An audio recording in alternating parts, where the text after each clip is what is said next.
শামসুন ওয়ালিল আফাকি শামসুন লানা শামসুন ওয়ালিল আফাকি শামসুন ওয়া শামসি আফদালু মিন শামসিস সামাই ফাইন্না শামসা তাতলু'ু বা'দাল ফাজরি ওয়া শামসি তাতলু'ু বা'দাল ইশাই। আমার ভাইরা, হযরত আয়েশা বলেন দুনিয়ার সূর্য আছে, দুনিয়ার মধ্যে সূর্য উদিত হয়, দুনিয়ার সূর্য ফজরের পর উদিত হয়, আর আমার সূর্য এশারের পর উদিত হয়। আমার ভাইরা, এমন নবীর উম্মত হয়েছি যেই নবীর উম্মত হওয়ার জন্য নবীরা পর্যন্ত পাগল ছিল। আল্লাহ তাআলাকে বলছিল, আল্লাহ গো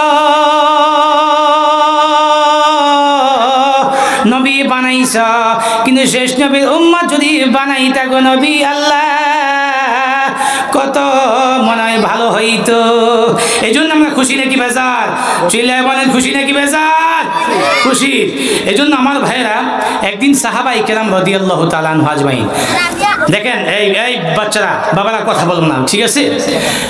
আমরা যদি এখানে অল্প কয়েকটা মানুষ, কিন্তু এই ক্যামেরা হচ্ছে, রেকর্ড হচ্ছে, রব্বুল আলামিনের আদালতের মধ্যে রেকর্ড হচ্ছে। আপনার বাবার নাম কি, আমার বাবার নাম কি, আল্লাহ তাআলা রেকর্ড করছে। দুনিয়ার মধ্যে মানুষ, এত মানুষ আছে, কোটি কোটি টাকার মালিক আছে, যারা একদিনে 6 কোটি টাকা খরচ করে। বলবেন কোন মানুষ? পৃথিবীর মধ্যে এমন একজন, যত ধনী মানুষ আছে সমস্ত ধনীদের থেকে একটা ধনী লোক আছে, যার বাড়ি হলো ইন্ডিয়া, মুকেশ আম্বানি। নাম কি? চিল্লায় বলেন নাম কি? মুকেশ আম্বানি। এই মুকেশ আম্বানির প্রত্যেক দিন খরচ আছে হলো 6 কোটি টাকা। কয় কোটি টাকা? আর আপনি আমি কয় টাকা খরচ করি? 300 টাকা, 400 টাকা, 500 টাকা। কিন্তু রব্বুল আলামিন এদেরকে জান্নাত দিবেন না। কেন? রব্বুল আলামিন ওই সমস্ত লোক তারা গ্রহণ করে নাই, আল্লাহ তাআলাকে গ্রহণ করে নাই, নবীকে গ্রহণ করে নাই। জমিনের মধ্যে মানুষের অভাব নাই, কিন্তু আল্লাহকে ডাকনেওয়ালার অভাব। চিল্লায় বলেন ঠিক কিনা? এই যে মাহফিল চলতেছে দীর্ঘ 16, 17, 18 বছর, এই মাহফিলকে বন্ধ করার জন্য চেষ্টা কম হয়েছিল? কথা বলেন, চেষ্টা কম হয়েছিল? প্রত্যেকটা মাহফিলের মধ্যে এই মাহফিলকে বন্ধ করার জন্য এই মাহফিল যারা আয়োজন করেছে তারাই চেষ্টা করেছে। মাহফিল হতে দিত না, বক্তা কথা বললে কথা বলতে দিত না। এই পৃথিবীর মধ্যে যতদিন বেঁচে থাকবে আল্লাহ রাব্বুল আলামিনকে দিনকে ঠিক রাখবেন, কোরআনকে ঠিক রাখবেন, এই মাহফিলকে ঠিক রাখবেন। কেউ পারে না, পারবে না। চিল্লিয়ে বলেন ঠিক নেবে ঠিক? যত বড় ক্ষমতাওয়ালা ছিল, ফেরাউন অনেক বড় ক্ষমতার মালিক ছিল। এই বুশ আর টুশ যত বড় ক্ষমতাওয়ালা ছিল, কেউ থাকতে পারে না, থাকতেও পারবে না। কিন্তু চামচিকা দিনের বেলা যখন হয়, দিন যখন বলে হয় এই রাত হয়ে গেল, আরে রাত শেষ হয় না কেন? মূলত রাতের বেলে তার দিন। এই সমস্ত চামচিকা যারা দিনকে, কোরআনকে বন্ধ করার জন্য, মাহফিলকে বন্ধ করার জন্য চেষ্টা করেছিল, তা আজকে নিজেরা বন্ধ হয়ে গেছে। ঠিক কিনা বলেন? আজকে বাংলাদেশের মধ্যে নাই, চলে গেছে সেই কোথায় গেছে? ইন্ডিয়া, দাদার দেশে চলে গেছে। গিয়া কি খায়? ওই যে তারা বলে যে বরকত অনুযায়ী গরুর পেশাব, মায়ের পেশাব খা বলে বরকত, সেই পেশাব খাইতে গেছে। দোস্ত বুজুর্গ, এই জন্য যত দিন যাবে, যত দিন এই পৃথিবী আল্লাহ টিকাই রাখবেন, আল্লাহ তাআলা দিনকে টিকাই রাখবেন, মুহাম্মাদের দিনকে টিকাই রাখবেন, কোরআনকে টিকাই রাখবেন। যারা এই কোরআনের বিরোধিতা করেছে, যারা এই উম্মতে মুহাম্মাদের বিরোধিতা করেছে, যারা মাহফিলের বিরোধিতা করেছে, তারা দুনিয়ার মধ্যে লাঞ্ছিত, আল্লাহ তাআলা তাদেরকে কবরে লাঞ্ছিত করবেন। ঠিক নাকি বেঠি? এই জন্য বুঝতে বুঝুক, সাহাবাই কেরাম মসজিদের মধ্যে বলতেছিলেন, এ সাহাবীরা, আদমকে আল্লাহ রাব্বুল আলামিন নাম দিয়েছিলেন সফিউল্লাহ, আল্লাহ রাব্বুল আলামিন ইব্রাহিমকে নাম দিয়েছিলেন খলিলুল্লাহ, আল্লাহ রাব্বুল আলামিনকে ইসমাইল আলাইহিস সালাতু ওয়াস সালামকে নাম দিয়েছিলেন জবিহুল্লাহ, রাব্বুল আলামিন ঈসাকে নাম দিয়েছিলেন রূহুল্লাহ। এই কথা যখন বলতেছিল, আল্লাহর নবী মুহাম্মদুর রাসূলুল্লাহ সাল্লাল্লাহু আলাইহি সাল্লাম যখন শুনেছেন এই কথা, সাহাবীদেরকে বলতেছে, এ সাহাবীরা শোনো, আদমকে নাম রেখেছিলেন সফিউল্লাহ, ইব্রাহিমকে নাম রেখেছিলেন খলিলুল্লাহ, হযরত ইসমাইলকে নাম রেখেছিলেন জবিহুল্লাহ, ঈসাকে ডেকেছিলেন রূহুল্লাহ, আর আমি মুহাম্মদকে আমার আল্লাহ ডেকেছেন হাবিবুল্লাহ। চিল্লায় বলেন সুবহানাল্লাহ। আমার ভাইরা, সমস্ত নবীরা আল্লাহর জন্য পাগল ছিল। ইব্রাহিম আলাইহিস সালাতু ওয়াস সালাম আল্লাহর জন্য পাগল ছিল, আদম আলাইহিস সালাতু ওয়াস সালাম আল্লাহর জন্য পাগল ছিল, হযরতে ইসমাইল আলাইহিস সালাতু ওয়াস সালাম আল্লাহর জন্য পাগল ছিল। কিন্তু আমার আল্লাহ, আমার নবী, আপনার নবী, দরদের নবী, দয়ার নবীর জন্য আমার আল্লাহ নিজে পাগল ছিলেন। চিল্লায়ে বলেন সুবহানাল্লাহ। দুনিয়ার মানুষ যত নবী আসছে, যত মানুষ আসছে, সমস্ত নবীরা, সমস্ত মানুষরা পাগল ছিল আমার আল্লাহর জন্য।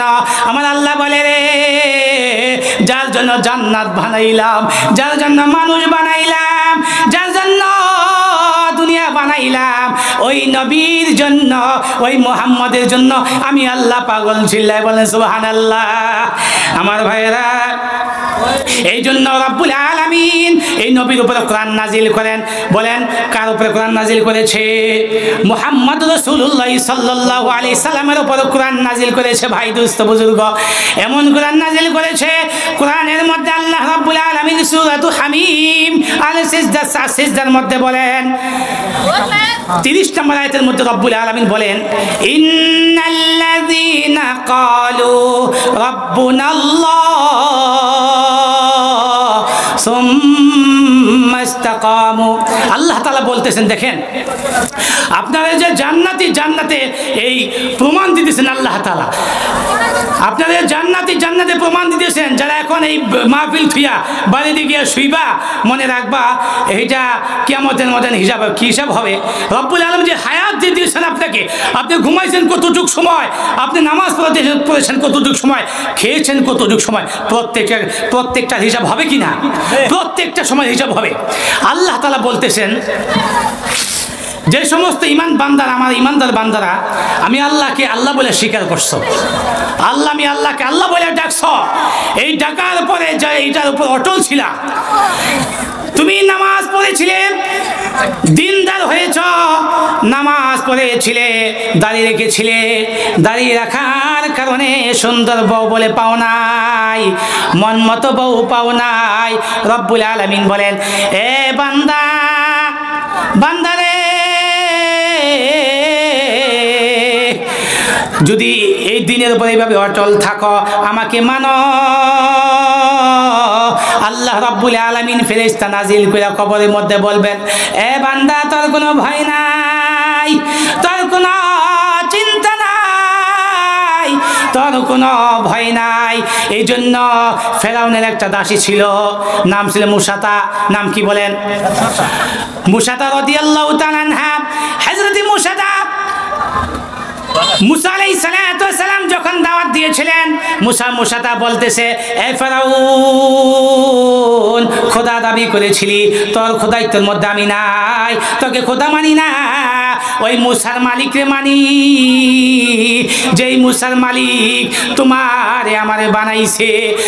ফেরাউন বলতে যখন এই কথা শুনল, দাসী বলতেছে, আমাকে যেইভাবে শাস্তি দাও আমি শাস্তি মাইনা নিব, কিন্তু আমি আমার মালিককে ছাড়বো না।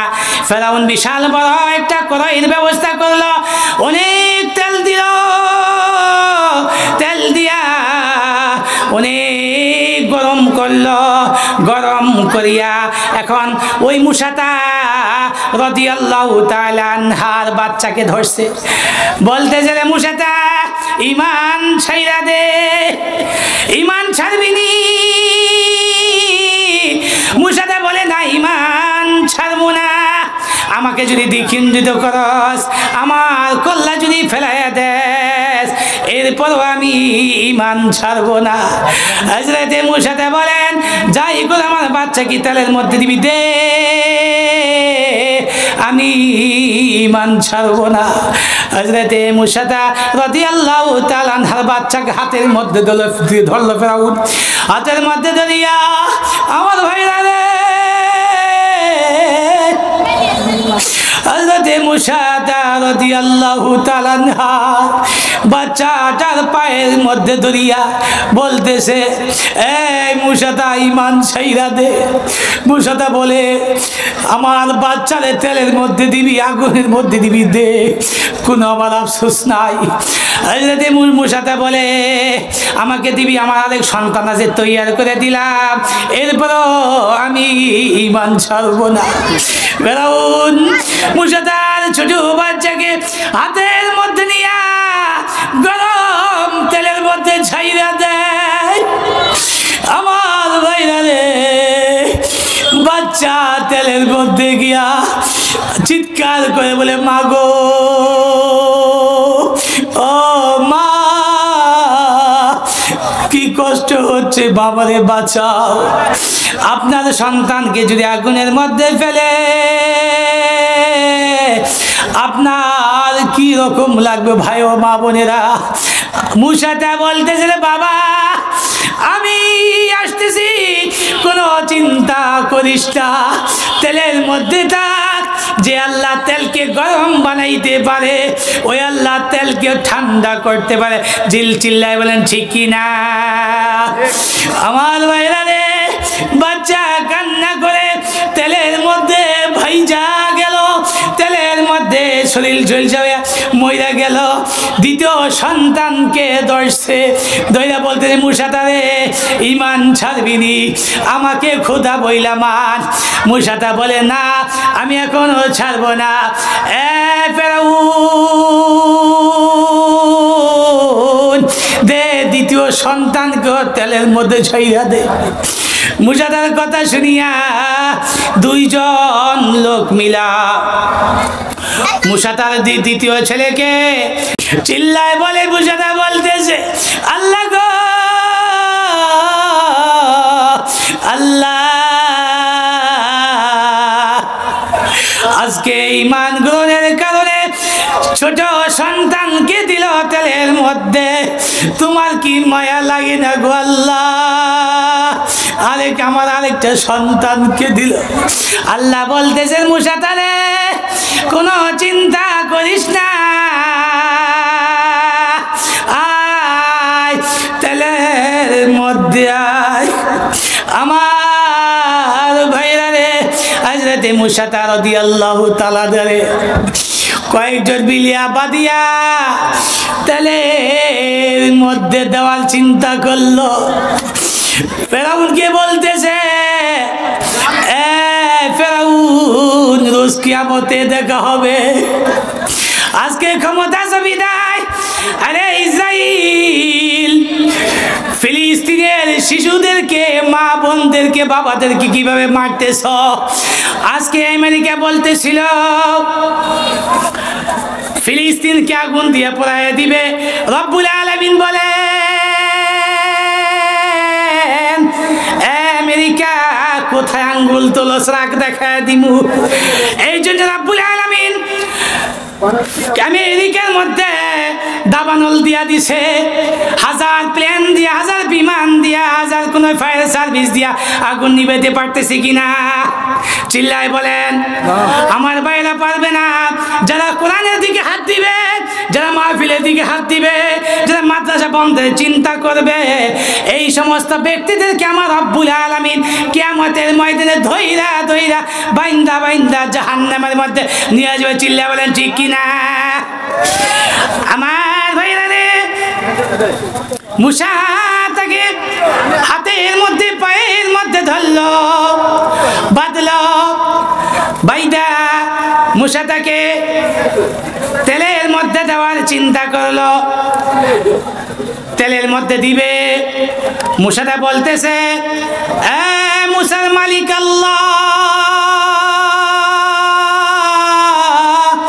মালিক তুমি দেখা রাখো, আজকে যেই ফেরাউন দুই সন্তান যে আমাকে তেলের মধ্যে নিক্ষেপ করতেছে, কিয়ামতের ময়দানে তুমি তার হিসাব নিও। তেলের মধ্যে গেল, ডাল পর রব্বুল আলামিন মুসা তার জবান খুলে দিল। মুসাটা বলতেছে, এই ফেরাউন, তেলের মধ্যে দিছাস, আমার একটা পশম পরে নাই। চিল্লে বলেন সুবহানাল্লাহ। এই ফেরাউন, আরো কাকে দিবি দে? ইমানের জন্য, জান্নাতের জন্য, আমার আল্লাহর জন্য আমরা জীবন দিতে রাজি আছি কিনা? চিল্লে বলেন। দেখি কে কে রাজি আছেন, হাত তোলেন। নারায়ে তাকবীর, নারায়ে তাকবীর। ইসলামের শত্রুরা, ইসলামের শত্রুরা, নারায়ে তাকবীর। হাত নামান আমার ভাইরা।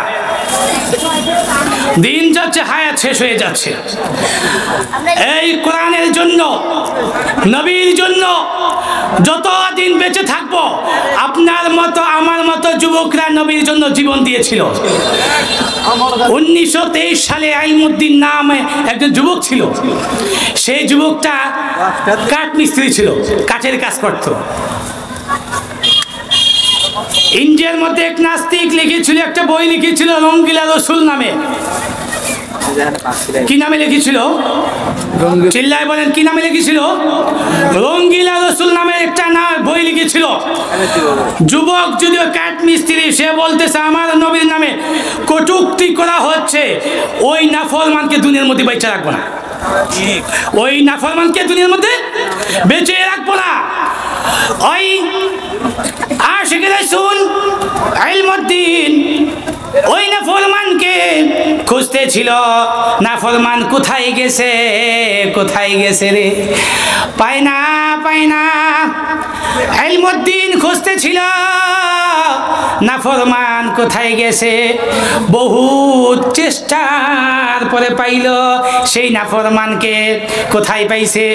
বলে পেয়েছে একটা সেই কুতুবখানার এক লাইব্রেরির, বলে যেখানে বই বিক্রি করে বাজারের মধ্যে পাইছে। ইলমুদ্দিন গিয়া বড় একটা চাকু নিয়া ইলমুদ্দিন ওই নাফরমানের পেটের মধ্যে ঢুকাইয়া দিছে। আমার ভাইরা, ইলমুদ্দিন পেটের মধ্যে ঢুকায় যখন দিল নাফরমানের পেটের মধ্যে, দুনিয়া থেকে নাফরমান চলে গেল। ইন্ডিয়ার পুলিশ প্রশাসনের কাছে দৌড়ে গেল ইলমুদ্দিন, গিয়া বলে, প্রশাসন, পুলিশ ভাইরা, আমি তো নাফরমানকে আমি খুন করেছি। বলে তোমার এত বড় সাহস?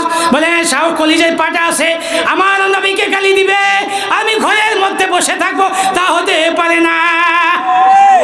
আমার নবী আমার আল্লাহর বিরুদ্ধে গালি দিবে, মাদ্রাসার মত বিরুদ্ধে গালি দিবে, মাহফিলের বিরুদ্ধে কথা বলবে। এই সমস্ত মানুষ যেখানে পাইবেন জুতা দিয়ে পিটাইয়া পিটাইয়া এলাকা থেকে তারাই দিবেন। চিল্লা বলেন ঠিক কিনা? যারা কথা বলবেন না মনে করছি তারাই দলে। কিছু কিছু ইহুদি খ্রিস্টান আছে যারা মাদ্রাসা লেখাপড়া করে কোরআন হাদিস শিখার জন্য, আল্লাহকে পাওয়ার জন্য না। আমার ভাইয়েরা, ইলমুদ্দিন থানার মধ্যে গেল। থানার মধ্যে পুলিশরা হাতের মধ্যে বলে হ্যান্ডকাপ লাগাইল। হ্যান্ডকাপ লাগাইয়া তাকে মধ্যে জেলের মধ্যে নিছে। এখন ইলমুদ্দিনের বাবা মা একটা উকিল ঠিক করেছে। উকিল বলতেছে, ইলমুদ্দিন, ইলমুদ্দিন, তুই বলবি তুই পাগল অবস্থায় ছিলি, তুই পাগল অবস্থায় থাকার কারণে বলে আমি কিছুই বুঝতে পারি নাই, আমি তাকে খুন করে ফেলেছি। ইলমুদ্দিন বলে, কি বলে দেখেন শুনেন, কি আশিক রাসূল, মুসলমান হয়েছি, রাসূলের ভালোবাসা নাই, আলেম হয়েছি আর রাসূলের ভালোবাসা নাই। ও ভাইরা, দোস্ত বুজুর্গ, ইলমুদ্দিন বলতেছে জজকে, বলতেছে, জজ শোনো, আমি নাফরমানকে খুন করেছি সজ্ঞানে। কোন জ্ঞানে খুন করেছি? কথা বলেন, কোন জ্ঞানে? সজ্ঞানে খুন করেছি, মাতাল অবস্থায় নয়, আমি ভালো অবস্থায় খুন করেছি। এই নাফরমান আমার রাসূলকে গালি দিয়েছে এই জমিনের মধ্যে। এখনো আশিক রাসূল আছে, এখনো আশিকে কোরআন আছে, এখনো আশিকে মাদ্রাসাওয়ালা আছে, এখন আশিকে মাহফিলওয়ালা আছে। মাহফিলের বিরুদ্ধে কথা বলবো। আমি এক মাহফিলে গিয়েছিলাম ভোলায়। সেখানের মধ্যে এক আওয়ামী লীগের এক নেতা ছিল, বলেছিলাম যে সব করেন কিন্তু কোরআনের বিরুদ্ধে যায়েন না, মাহফিলের বিরুদ্ধে যায়েন না। বলেছিলাম বিধায় আমার মাইকটা কেড়ে নিয়েছিল। আমি কোনো কথা শুনি নাই, না শুনি নাই, বিসমিল্লাহ বলে একটা চটকনা খালি দিছি।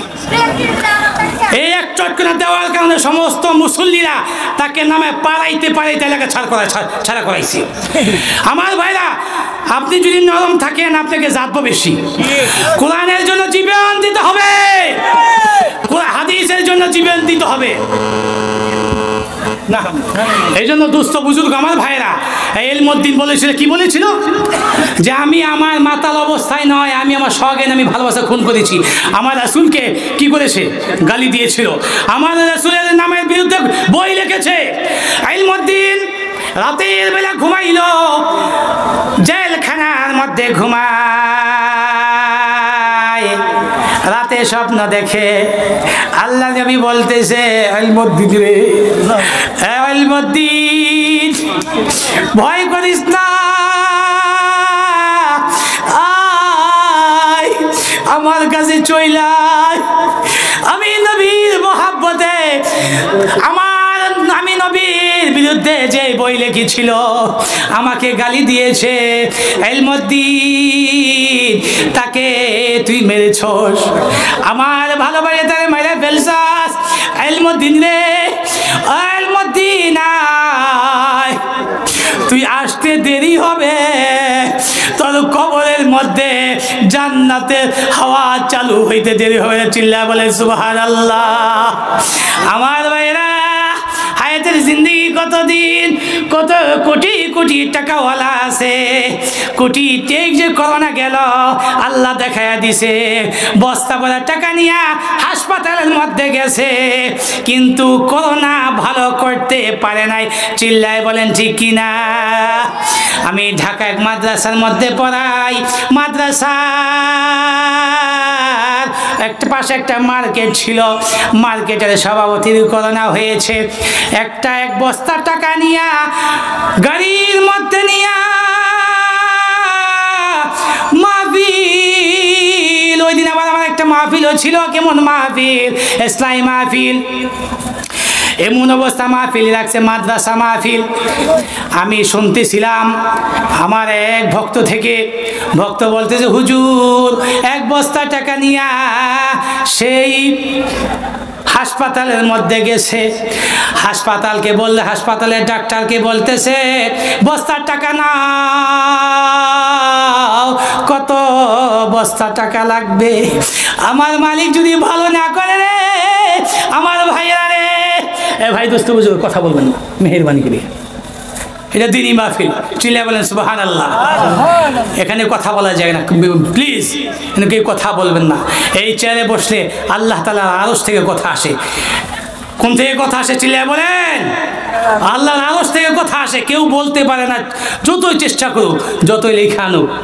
এই চেয়ারের সাথে আর মিম্বারের সাথে মালিকের আরশের সাথে সম্পর্ক। এই জন্য আমার ভাইয়েরা, আমি শুনতেছিলাম ওই সভাপতি এক বস্তা টাকা নিয়ে হাসপাতালের মধ্যে যায়, ডাক্তারকে বলে, ডাক্তারের নে টাকাগুলা রাখ, আমার চিকিৎসা কর। কিন্তু রাব্বুল আলামিন বোঝায় দিছে, দুনিয়ার মানুষ আজকে টাকার পিছনে পয়রা, নেতার পিছনে পয়রা, লোভের পিছনে পয়রা, বাড়ির পিছনে পয়রা, প্রধানমন্ত্রী বলেছে গাড়ি দিব, বাড়ি দিব, নে আমার কথা শোন, নে ওই বক্তারে মার, ওই মাদ্রাসার বিরুদ্ধে কথা বল, মাহফিলের বিরুদ্ধে কথা বল, নে আলেম বিরুদ্ধে মাহফিল, আলেমদের বিরুদ্ধে বলে মামলা নে। মামলা নিয়েছিল নি? বাংলাদেশের বড় বড় আলেমদের বিরুদ্ধে মামলা হয়েছিল, যারা শুধু এই সমস্ত আলেমরা জেলখানার মধ্যে কষ্ট করেছে। লাইকা কোরআনের বিরুদ্ধে লাইকা আলেমদেরকে জেলখানার মধ্যে নিছ, এই সমস্ত মানুষদেরকে আল্লাহ রাব্বুল আলামিন ঈমান হারা অবস্থায় কবরে নেবেন। চিল্লায়ে বলেন ঠিক কিনা? এরা ঈমান অবস্থায় যে জান্নাতে যেতে পারবে না, ঈমান অবস্থায় কবরে যাইতে পারবে না। এই সমাজের মধ্যে এখনো আছে যারা মাদ্রাসার বিরুদ্ধে কথা বলে। চিল্লায়ে বলেন ঠিক কিনা? এই মাদ্রাসা হয়েছে বলে কিন্ডারগার্টেন হলে ভালো হইতো, আর না স্কুল হলে ভালো হইতো। আমার ভাইরা রে, আপনার সন্তান অনেকে আছে যারা মাদ্রাসার মধ্যে পড়ে না, দাঁড়ায় দাঁড়ায় পেশাব করে, ডিগ্রি নিছে, মাস্টার্স পড়েছে, ইঞ্জিনিয়ার পড়েছে, কিন্তু মা মারা গেল, বাবা মারা গেল, ওই মা বাবার জন্য বলতে পারে না রাব্বির হামহুমা কামা রাব্বায়ানি সগীরা, আছে কি না? কিন্তু আপনার সন্তানকে যদি আপনি মাদ্রাসায় পড়ান, আপনার সন্তানকে যদি আপনি মাদ্রাসায় দেন, মাদ্রাসা থেকে হাফেজ হইবে, হাফেজ হইয়া আলেম হইল, আলেম হইলে আপনি যখন মারা যাবেন আপনি বলবেন আল্লাহ গো, মা এত কষ্ট করে লালন পালন করছে, ঘরে খাবার ছিল না। আমার ভাইরা রে, আমার ভাইরা হলো আব্দুল কাদের, আপনারা সকলে ছিলেন আপনাদের সন্তান। আমার মা আমাকে এত কষ্ট করে লালন পালন করেছে, কেমন কষ্ট করেছে। ঢাকায় যখন থাকতাম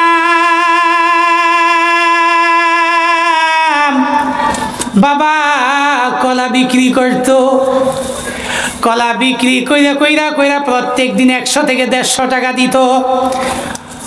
মাস শেষ হইলে ঘর ভাড়া দেওয়ার পর কিছু থাকতো না, মাস শেষ হইতো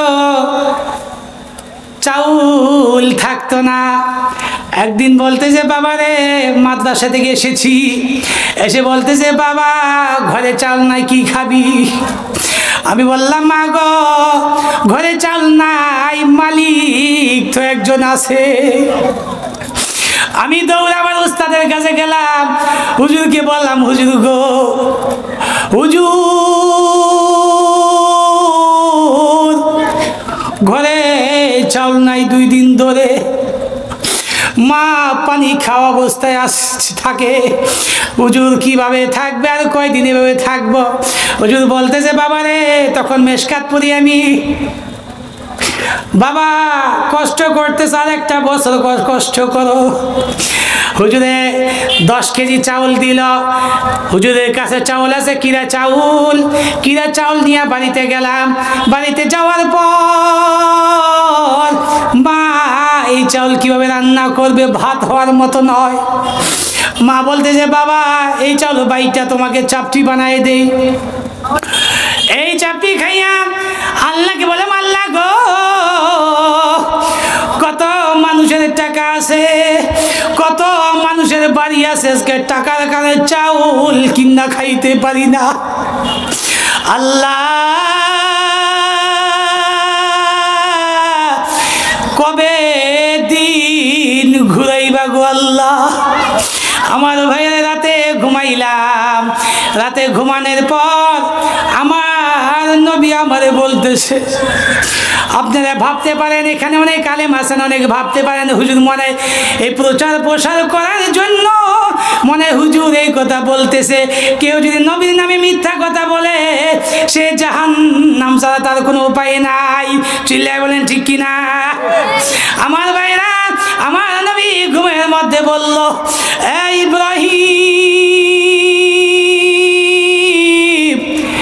নে কিছুদিন যাইতে দে, আমার হাদিস বাকি যে হাদিস পর আমার আল্লাহ তোর জন্য রাস্তা খুইলা দিবে। আমার ভাইরা রে, আপনার সন্তান যদি আজকে এই মাদ্রাসার মধ্যে পড়া যদি হাফেজ হয়, আলেম হয়, কোনোদিন ভাতের অভাব হবে না, কোনোদিন সম্মানের অভাব হবে না। এই সন্তান আপনাকে আমাকে জান্নাতে নেওয়ার ব্যবস্থা করবেন। চিল্লায় বলেন ঠিক কিনা? ঠিক। ই আমানত চান্দে রোজু নাজদে মাস্ত, ই আমানত চান্দে রোজু নাজদে মাস্ত, در حقیقت مالک ہر شے خداست، ہر کی دارت خوف حق در دل مدام، ہر کی دارت خوف حق در دل مدام، جنت المأوا دہدورا مقام। আমার ভাইরা, আমি সূরাতুল হামিমা সিজদার 30 নম্বর আয়াত তেলাওয়াত করেছি। এই আয়াতের মধ্যে বলেন আল্লাহ রাব্বুল আলামিন বলতেছেন, বান্দারে যদি আমাকে আমি আল্লাহকে আল্লাহ বলে স্বীকার করো, তোমার কোনো চিন্তা নাই, তোমার কোনো ভয় নাই। চিন্তা আসেনি আমাদের। যারা বলে আর দূর হুজুর এখন বুঝেনি কিছু, পাগড়ি পরে, টুপি পরে, পাঞ্জাবি পরে, খালি মসজিদ মাদ্রাসা নিয়ে পয়দা আছে, আর কিছু বুঝে না। আর আমরাই সব থেকে বেশি কিছু বুঝি। মনে রাখো, খালি ঠিল্লা বাজে বেশি, ভরা ঠিল্লা বাজে না। হিসাব হবে কোন দিন? কিয়ামতের ময়দানে হিসাব হবে। আমার ভাইরা, হযরত আবু তালহা রাদিয়াল্লাহু তাআলা আনহু এমন একজন সাহাবী ছিলেন, যেই আবু তালহা রাদিয়াল্লাহু তাআলা আনহু মুসলমান হওয়ার আগে অনেক টাকা কামাইতো, অনেক কিছু করত। আবু তালহা রাদিয়াল্লাহু তাআলা আনহু যখন মুসলমান হইলেন, মুসলমান হওয়ার পর একদিন রাসূল সাল্লাল্লাহু আলাইহি ওয়াসাল্লাম সাহাবীদেরকে নিয়ে, আপনাদের কি খারাপ লাগতেছে? চিল্লা বলে খারাপ লাগতেছে? একটু হাতটা তোলেন তো ভাই, দেখি সবাই হাতটা তোলেন, হাতটা তুলে নাড়াচাড়া দেন, এইভাবে দেন, নাড়াচাড়া দেন, বলেন নারায়ে তাকবীর।